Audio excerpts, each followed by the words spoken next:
Delve into the shadows of the mind with Sleeping Dogs, a gripping murder mystery starring Academy Award winner Russell Crowe. Out in select theaters this Friday. Crowe portrays an ex-homicide detective unraveling a brutal murder he can't recall. Uncovering secrets from his past, he learns a chilling truth. It's best to let sleeping dogs lie. Watch Sleeping Dogs this Friday in select theaters near you. For tickets, visit sleepingdogsmovie.com/Wondery. That's sleepingdogsmovie.com/Wondery.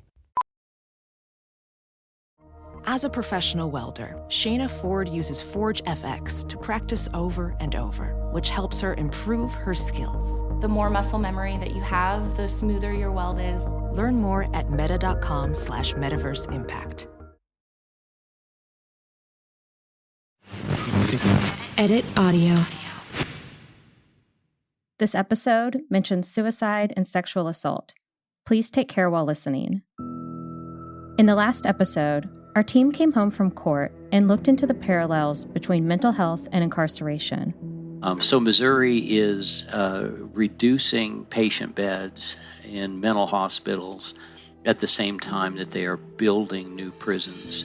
And when you build a new prison that once upon a time was a hospital, sometimes you have the same people in it. We've gone from treatment to punitive measures. And then when you get in prison, you know, our prisons are like glorified dog kennels. You know, they're concrete and steel. They're not places that people can go to get better. If you go to prison and you get better in Missouri, it's totally by accident. We're now awaiting the decision from Sandy's evidentiary hearing, and we're hoping to have a verdict this spring, and we'll keep you filled in along the way. In this episode, we're shining light on Sandy's current state as she continues to serve her sentence at the Chillicothe Correctional Center. We look into the prison where Sandy is incarcerated, what it's like there, and what life might be like if she gets out.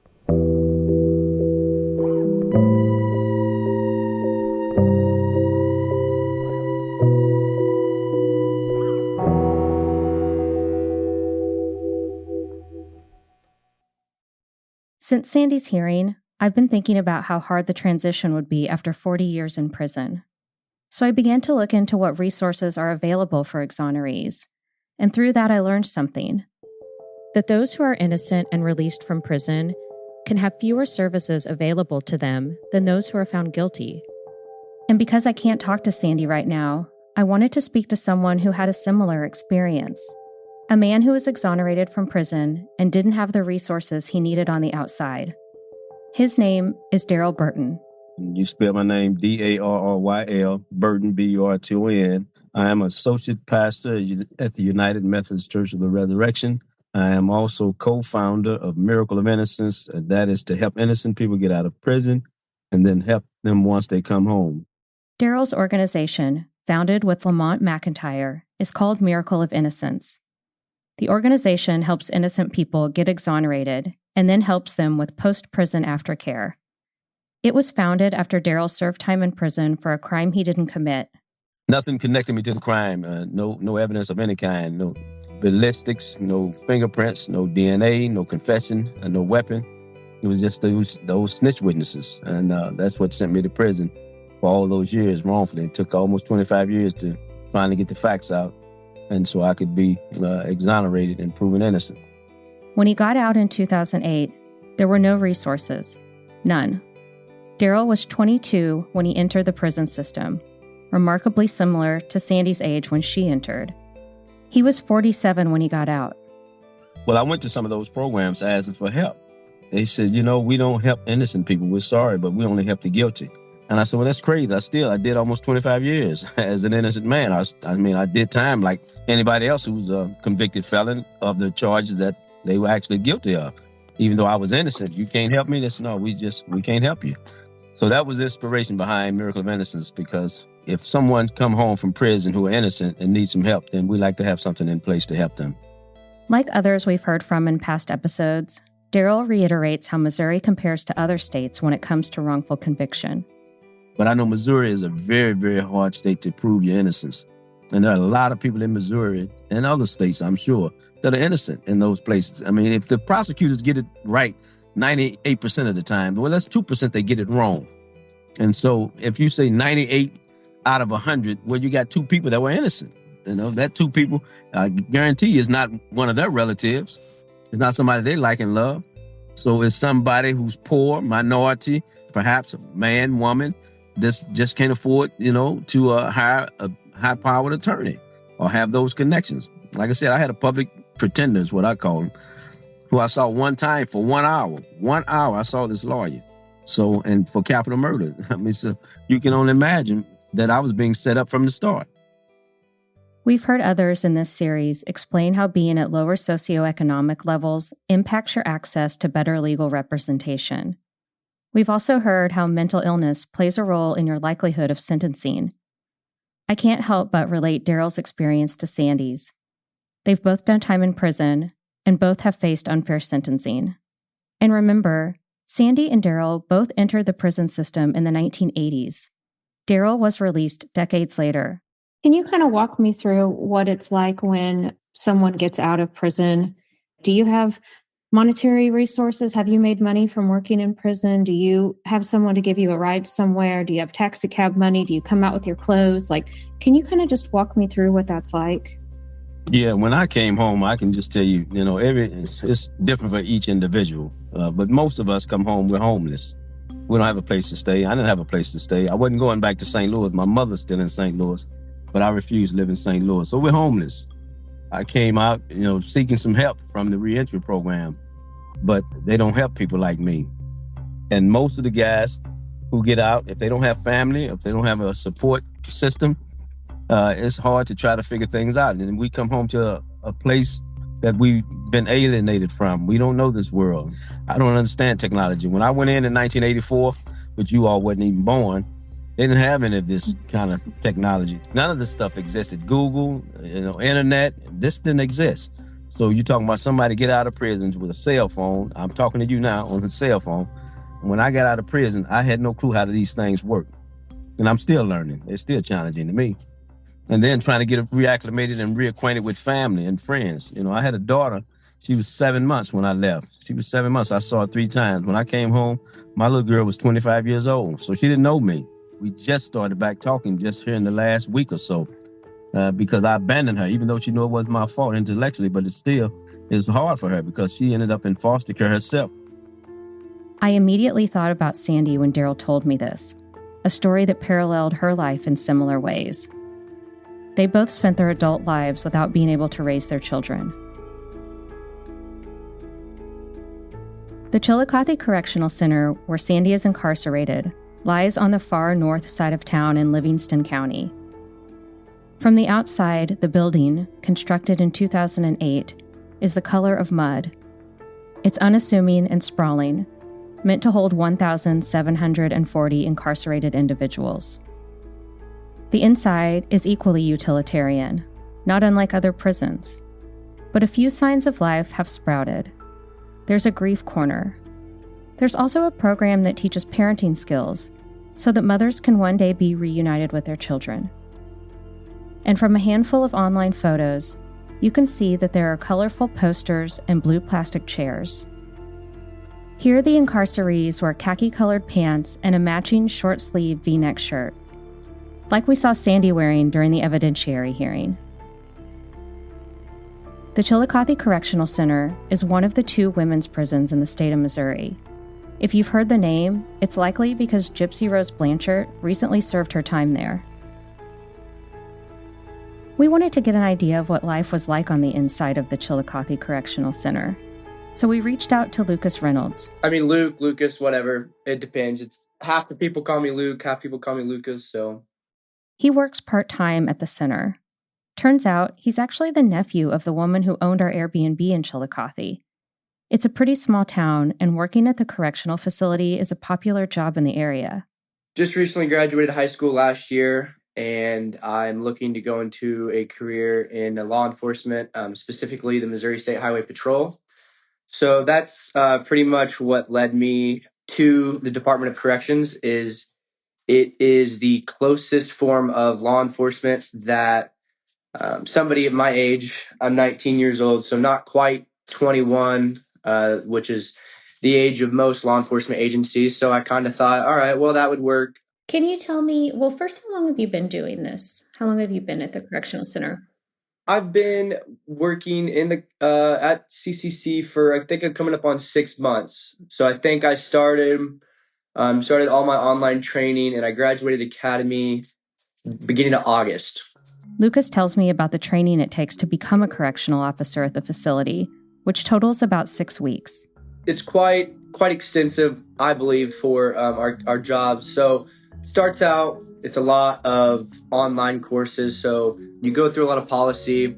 You learn how to use some of the equipment. You learn your TIN codes. You learn all your radio stuff. This was Lucas's first job after high school. 5 weeks until I was on the job training, and then you have a book that you fill out. It used to be you'd have a book you'd fill out. So there's always somebody with you. So by the time I was completely a full-blown officer by myself with all the responsibilities, it was probably looking at about a month and a half to 2 months of complete comprehensive training. Lucas has been working at the prison for about 6 months now, 4.5 of which he's been an officer. I appreciate that this training was extensive, but it seems like such a short amount of time for such a huge responsibility. He told us what daily life was like for the women incarcerated there. They wake up at 5:30 for the 5:30 a.m. count. So we do several counts throughout the day just to make sure that our numbers are all right and everybody's in the right spot. But at that point, about 5:30, right after 5:30 count, they'll have breakfast. So again, we'll go through, count everybody in your area at 7:30, and then once 7:30 count clears, a lot of the offenders have different jobs. So they might work in food service, they might work in property, they might work in laundry, just a various amount of different jobs. They'll usually go right after count clears, they'll go to work. Lucas explained that there's a particular section of the prison that is used for incarcerees with mental illness. He didn't tell us if that's where Sandy is housed, but he did explain that in the mental health unit, there are fewer patients, that it's less busy, less stimulating. And then obviously we have a great mental health house. So anytime any of the offenders are having any mental health battles, we have great officers over there, and some of the best mental health professionals in the state that they have access to. It's a little bit different style housing. They usually are just in there with one other person. He also told me about the solitary confinement section of the center. You were kind of talking about when someone goes into the hole. Can you kind of explain what that means and what that is? Yeah, so that's just an area where they can be essentially just kind of removed from the general populace in order to just maintain safety and security throughout the institution. So that's just somewhere where they go if they've had a slight lapse in judgment and they've committed an act or violated a rule that is going to threaten the safety and security of the institution. So they are brought there and held there. Kind of essentially like solitary confinement, is that kind of? Yes, yeah. Yes. Okay. But I mean, they're still getting their 3 meals a day. They just have a more limited range of things that they're allowed to keep in their cell just because of obviously safety and security. And then the cells, the less that's in there, the less we have to worry about while they're in there. And it's like I said, it's not a long-term thing. I mean, when you go on vacation, I'm not that I'm trying to compare it to vacation or anything, but you don't bring your entire house to the hotel. You know what I mean? You're just bringing what you need for your duration of your stay. We know that Lucas is fairly new to this job, and I wanted to reach out to someone with more experience in the Missouri prison system. Okay, I'm Karen Pojman. I'm the Communications Director for the Missouri Department of Corrections. Karen's work focuses on all of the Missouri prisons, and she's been in the role for 6 years. I wanted her to give me some information on the programs offered at the facility where Sandy was living. Okay, so yes. So Chillicothe Correctional Center is one of 2 women's prisons we have in Missouri, and currently the population of that facility is 1,161. women. And Chillicothe Correctional Center was built in 2008. It's one of the newer prisons in Missouri, and a pretty nice one. It's a very modern facility. It has great classrooms. It has a softball field and gym, flower beds. We have career and tech education as well. At Chillicothe Correctional Center, we have cosmetology, professional gardening, business technology, culinary arts, certified nursing assistant, customer service representative. We just started a manufacturing technology program as well. And we have about a 76% success rate for vocational education programs. That sounds lovely, really. But according to a study that Karen shared with me from 2023, the age of people in prison continues to rise. In the past 10 years, the percentage of people aged 50 and older has increased from 18% to 24%. As a reminder, Sandy is in her 60s.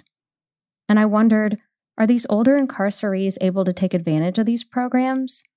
People like Sandy, who have never lived in a world with computers or Zoom or social media. Missouri had the fastest growing rate of incarceration for women in the country.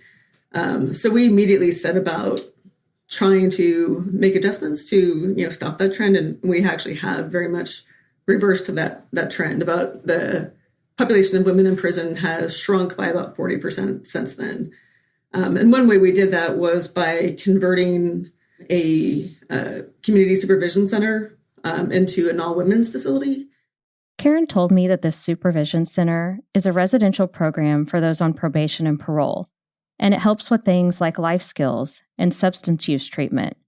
Finding a job, finding a home, developing parenting skills, family reunification, like all those tools that you need to be able to be successful living on your own, after incarceration, or in many cases, instead of incarceration. But the thing is, if Sandy's exonerated, she won't be on probation and parole. Karen also tells me about some impressive programs that are put into place to make sure that those who are released have jobs, healthcare, their medications, transportation, and even housing and childcare on some occasions. She and Lucas can't speak about specific incarcerated individuals, but I'm wondering if Sandy has or will receive these opportunities that seem so encouraging.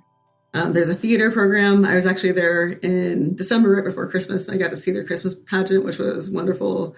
So there's a lot going on. There's no shortage of activities. And there are also special clubs people can join, and residents can start new clubs. In some ways, it's a bit like school. After speaking with Karen and Lucas, I had this shiny picture of what the Chillicothe Correctional Center could look like. Gardening, a hair salon, a Christmas pageant. It seemed so idyllic.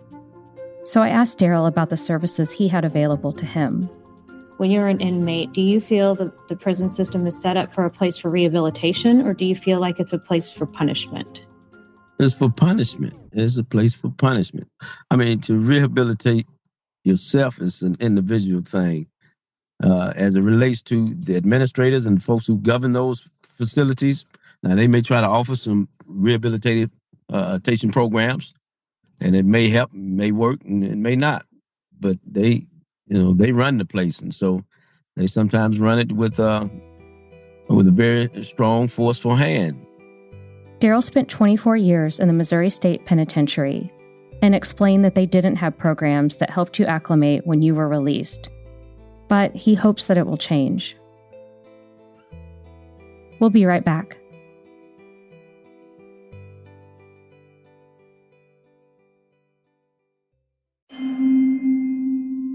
If you're looking for a way to make meal planning easier, Factor's delicious, ready-to-eat meals have you covered. They've certainly made my life more convenient after being on the road doing interviews for this show. Every one of their fresh, never-frozen meals are chef-crafted, dietitian-approved, and ready in just 2 minutes. You'll have over 35 different options to choose from every week, including Calorie Smart, Protein Plus, and Keto. As a traveling journalist, Factor has been such a help for me when I need fast, premium meal options with no cooking required. So far, my favorite has been the tomato goat cheese primavera with roasted garlic green beans.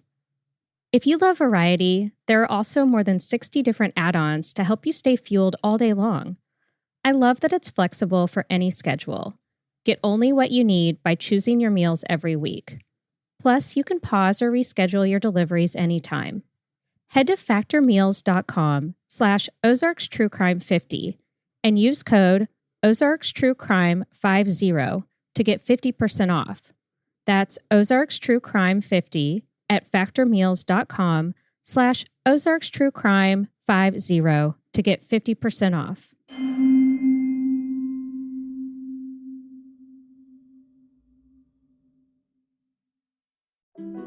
A gas pedal jammed and sent a station wagon with a family of 6 sailing into a river. So why has the surviving and grieving father been in prison since 1990? How was a straight-A high school senior in a lockdown school convicted of a 2001 murder that happened 10 miles away? When DNA proved a Cleveland man innocent of a 1984 rape and murder, he was set free. So why is he back on death row? Find out on Wrongful Conviction from Lava for Good podcast. Find it wherever you listen. Taking care of your health isn't always easy, but it should at least be simple. That's why for the last 2 years, I've been drinking AG1 every day, no exceptions. It's just 1 scoop mixed in water once a day, every day, and it makes me feel ready to take on the day. That's because each serving of AG1 delivers my daily dose of vitamins, minerals, pre- and probiotics, and more. It's a powerful, healthy habit that's also powerfully simple. With AG1, I know I'm getting essential brain, gut, and immune health support with vitamins, probiotics, and nutrients from whole foods. I like to think of it as nutritional insurance. I know I'm covering my nutritional bases right from the start of the day. In fact, I brought travel packs for me and my producers while we're away working on this season of the podcast. If there's one product I had to recommend to elevate your health, it's AG1, and that's why I've partnered with them for so long. So if you want to take ownership of your health, start with AG1. Try AG1 and get a free 1-year supply of vitamin D3 plus K2 and 5 free AG1 travel packs with your first purchase exclusively at drinkag1.com/OzarksTrueCrime. That's drinkag1.com/OzarksTrueCrime. Check it out. Daryl now lives in Olathe, Kansas. He's built a life for himself after being released, something that couldn't be easy for anyone to do, let alone the more than 70% of incarcerees that have a diagnosed mental illness or substance use disorder, or both. Add to that, up to a third of incarcerated people have a serious mental illness. I wanted to hear Daryl's thoughts on the number of people with mental illness that are serving time in prison instead of getting psychiatric care. Because a lot of folks who enter into the prison system, they may be mentally sound, but once you get into an environment like that, you mentally deteriorate, and that can happen to any of us. I mean, it happened to me, and I like to think I'm mentally a strong person, but there was times when I thought about suicide.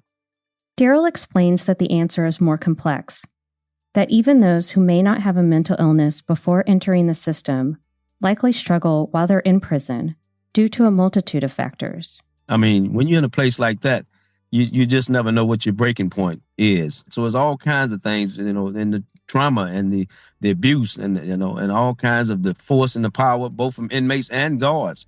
It can break you down mentally. It takes a lot to just sustain yourself in a place like that. And those traumas don't disappear with a release. Daryl then explains how they stay with you after you get out of prison, that they're compounded by how overwhelming day-to-day living is for people who are released after they've been in prison for years, for decades. It can be overwhelming, so these are some, little things that, folks who've been out here, you take it for granted. You go to the refrigerator, open up the refrigerator, and it's no big deal. You can get something to drink, water, juice, milk, or nothing at all. Well, we didn't get a chance to go to refrigerators and, use these, high-tech microwaves and ovens and all this kind of stuff. And you got to push buttons, you got to know codes, you got to, just to, cook something to eat sometimes. So, I didn't know how to turn on the television when I come out. And a lady had to help me figure out how to turn on the television. And the remotes, I didn't know how to use those things. So these are some of the challenges that we face when we get out. This doesn't even take into account finding work and making money to live. Like Daryl said, a lot of these exonerees are homeless. I couldn't get a job for 2 years. So I started going speaking about my experience, and that's how I was able to get an honorarium or a stipend, or somebody would, just give me some money to, for sharing my story. In Catholic Charities, I went and I volunteered. I said, just let me volunteer because I just want to work. Somebody just give me a chance. I'll show you how I work. And they let me volunteer. Then they got a grant, and then they hired me. And that's how I got a job. But I had been volunteering for months. I mean, we have no work skills, And one guy even said to me when I got an interview, he said, man, I'm looking at your application, and I'm looking at you. You have no work history for 25 years. So I said, what are you, Rip Van Winkle? You just disappear and decide to wake up one day 25 years later and go to work? Daryl had examples of how this impacted him with the job he was applying for. My lawyers and supporters, I told them about this job I was excited about getting. They asked me, they said, well, where is it? And I said, it's in St. Joe, Missouri. They said, from Kansas City? I said, yeah. They said, Daryl, that's 50 miles one way. How are you going to get there? So I'm going to ride a bike. I had no clue I was going to ride a bike. 50 miles one way, 50 miles the other. That's 100 miles on a bicycle. I didn't have any clue. I had no perspective on distance. Time and space didn't exist in that place. You're just in a box. You don't know how far 50 miles is from 5 miles or 1 mile. I had no clue. So those are things, we have to just try to learn and navigate and talk about. I was thinking about Daryl and how resilient he is. He now has a master's degree, and he's co-founded an incredible organization. He's done so much, despite being robbed of nearly a quarter century of his life. I couldn't help but think about how much he would have done without the trauma of prison weighing on him. With an extra decade of experience and memories, a question I'm sure he's grappled with himself.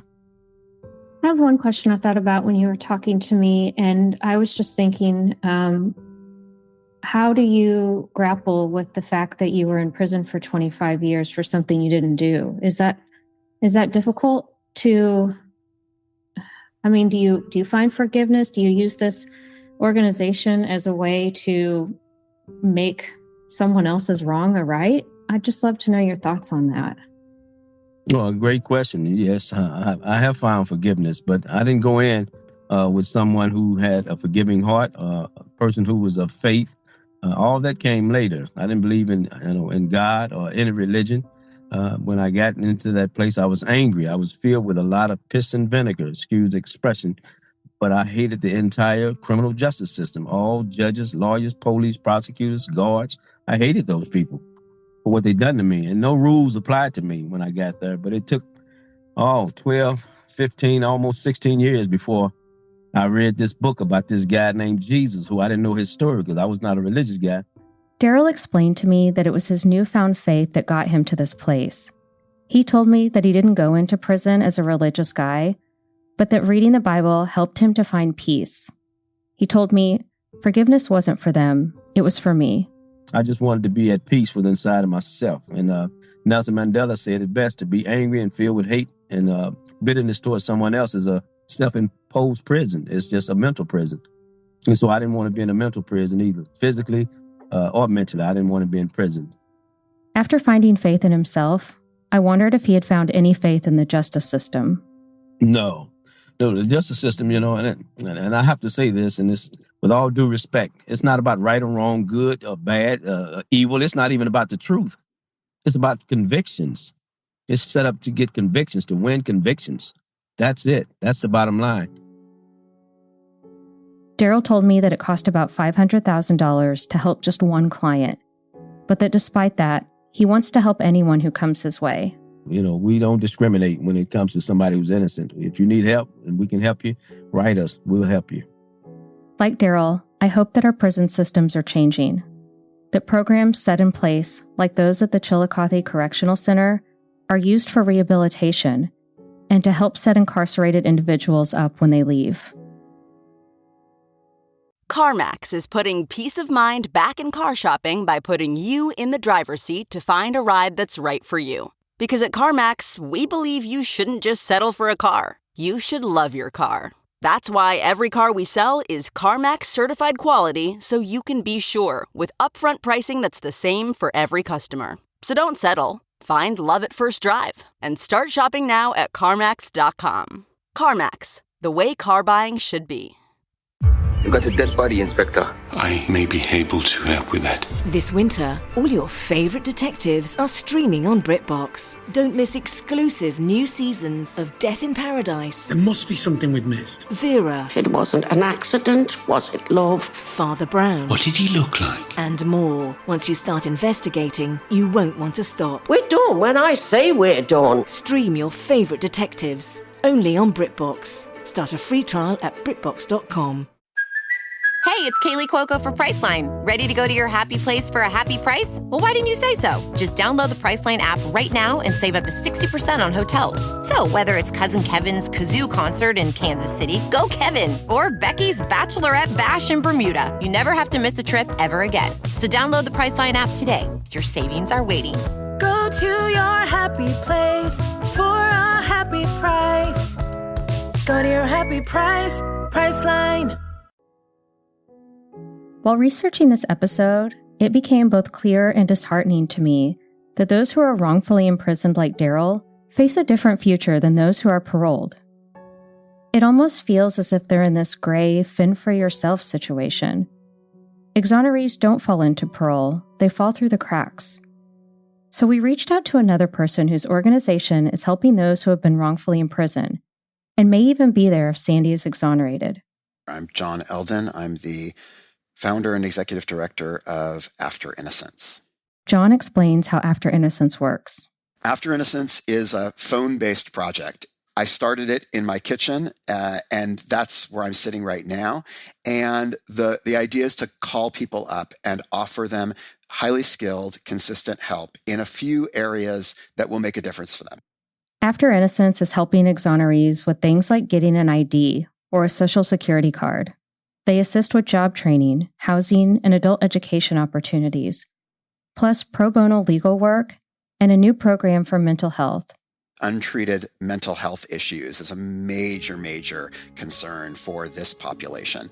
And we approach that not as clinicians, not as people providing therapy, but really as the folks who will try and see in a very practical way what resources are available to this individual. It's a pretty intense area of your life, and it's sort of not like going to the dermatologist where if you don't get along with that person and you don't feel understood and heard by that person, they're probably going to be able to take care of the rash on your arm anyway.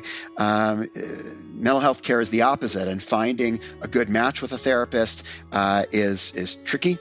And we work with people in exactly that process to try and help them squeeze out of whatever health care they have access to, squeeze out the most that they possibly can. And one issue that we're working on as a policy issue that comes to mind just about mental health care is, we do policy work around the country trying to improve the various ways in which states respond to wrongful incarceration once people are released. And that is in the form of compensation statutes and also in providing services to people upon release. I wanted to hear more about compensation and how that works in the state of Missouri specifically. We know that Daryl wasn't compensated for the years that he spent in prison. So my understanding of the compensation statute in Missouri is that it has many really serious limitations. And one of them is that it is available to people who were exonerated through the use of DNA evidence. And I believe not just that, but DNA evidence that was produced through a particular statute in Missouri. And if your DNA evidence came into the case in a different way, you would not be eligible. So in Missouri and in most of the 38 states that have a compensation statute, there are severe limitations that make the statute unfair in that it's not widely available to people who were in prison for crimes they can prove they did not commit. And I think that your audience would expect that our system provides that our system makes available, hopefully a generous amount of money to people who can demonstrate that they were in for crimes that they did not commit. And what we see all around the country, and Missouri is no exception, is that the statutes in important ways by their process and by what they provide don't really allow for that kind of compensation. And that's what we need to change. And I understand that efforts are underway right now in Missouri, and I hope listeners get involved and find out what's going on and support good reforms. Speaking with John left me feeling a bit more hopeful and thankful that there are programs out there like After Innocence and Miracle of Innocence. And I wonder if this is something Sandy could benefit from if exonerated. Do you know if After Innocence will be reaching out to Sandra Hemme if she is exonerated? Sure. I mean, we reach out and we're open and available to anyone who's released from prison after wrongful incarceration. And, our goal is to collaborate with whoever else is out there helping the individual and just make available to them the services that we provide, many of which are quite unique, and work with everybody to provide the person with the most help possible. After writing this episode, it was hard not to vacillate between feeling hopeful and feeling disheartened. I'd finish up an interview with these folks, like Lucas and Karen, who want to do good. People who are trying to make this a better and safer and easier place for those who are incarcerated. But after hearing from Daryl, I'm aware of just how violent these systems can be. Is trying to do good in a flawed system enough to actually change things? My conversation with Lucas ended by speaking of hope and change. He told me that he hopes to change the perception of correctional officers and law enforcement in general. The first thing that he brings up is about a Prison Rape Elimination Act, which took me by a bit of surprise. It's called the PREA, so it is the Prison Rape Elimination Act. So being a women's facility and there being lots of male staff, obviously there could be issues there. So the Missouri Department of Corrections does a really, really good job of really breaking down and going through all the expectations, how the officers can protect themselves from allegations, obviously, going through that policy, making sure you're always on camera, making sure you're always being respectful, specific language to stray away from that doesn't sound as good out of context. So it may be what you're trying to tell the offender is completely makes sense in context, but if it's heard or something gets picked up out of context, how that could look on you and reflect the department. I always want to do as much as I can in terms of community outreach to kind of flip the coin on that public perception of law enforcement, especially institutional correctional officers. They've kind of had a bad rap here recently, and it's always kind of been my role that I wanted to play is to clear up those things and let everybody know that it really is a positive thing, and we really are doing the best we can for these offenders. And it's not a power thing. It's not anything like that. We're not trying to we don't think we're above these offenders. We're all people here, and we're just doing the best we can to help each other out. Sorry, I guess this leads to another question. Why did they have a bad reputation?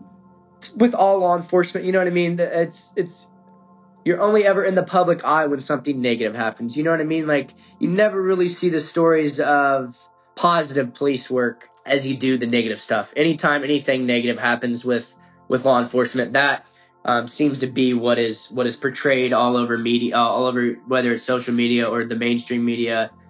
Not necessarily that it's a narrative. It's just that's how it kind of happens, is all the negative stuff's pushed forward. After our call with Lucas ended, I began to think more about the reputation of the Chillicothe Correctional Center and why it's something Lucas hopes to change.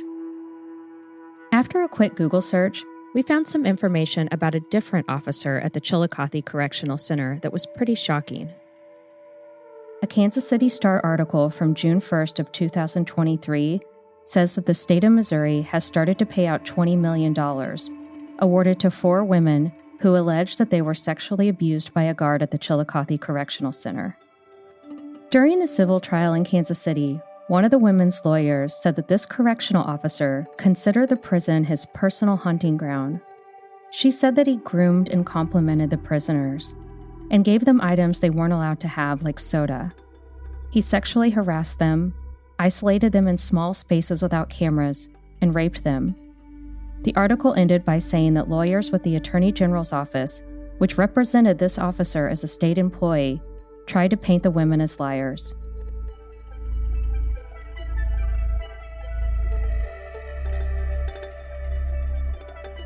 The Sandra Hemme story is part of the Edit Audio original series Ozarks True Crime. It is written and hosted by me, Ann Roderick Jones. This episode was produced by Ali Sirwa and Kathleen Speckert, and was edited, mixed, and mastered by Ali Sirwa. Our executive producer is Steph Colburn. Thank you immensely to the entire Edit Audio team and to Patrick Rendell for the theme music. A special thank you to Daryl Burton, John Eldon, Karen Poachman, and Lucas Reynolds. If you want to get in touch with us, you can email us at hello@editaud.io. That's HELLO@EDITAUD.io.